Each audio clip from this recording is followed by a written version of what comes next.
So what we have here is a very interesting Williys dual action fuel pump from the late 50s.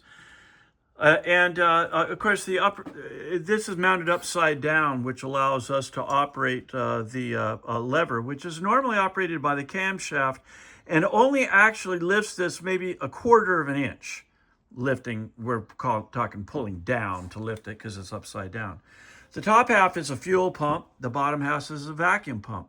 The vacuum pump is designed according to very convoluted instructions to aid in, as a matter of fact, it says right here, it says wipers. So this aids the windshield wiper in function. But this is hooked directly to intake manifold pressure. So there's actually an accumulation of vacuum here.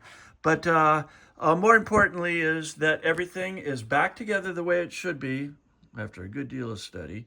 And right now, the fuel pump and the vacuum pump are operating. And now we've got it hooked up to gasoline here.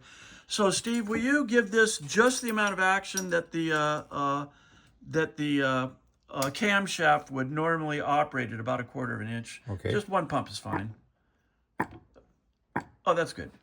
Okay, so you see we've got almost 4 pounds of pressure there. Now, the average carburetor only wants 2.5 to 3 pounds of pressure. Maybe this carburetor will want more. We don't know, but if there was any problem in flooding, you'd certainly want to put a fuel pressure regulator on the line.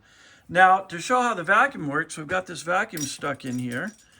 And this, again, would be intake manifold vacuum from the manifold. But we can check the vacuum on that alone. So go ahead and pump it, Steve. And you see we got about 15 inches of mercury there, which is definitely a good assist for the system.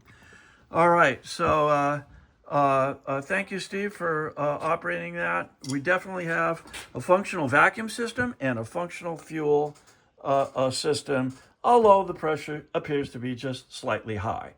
The spring is the unit that offers the pressure for the fuel pressure, and the only way to change that fuel pressure would be to reduce the strength of that spring.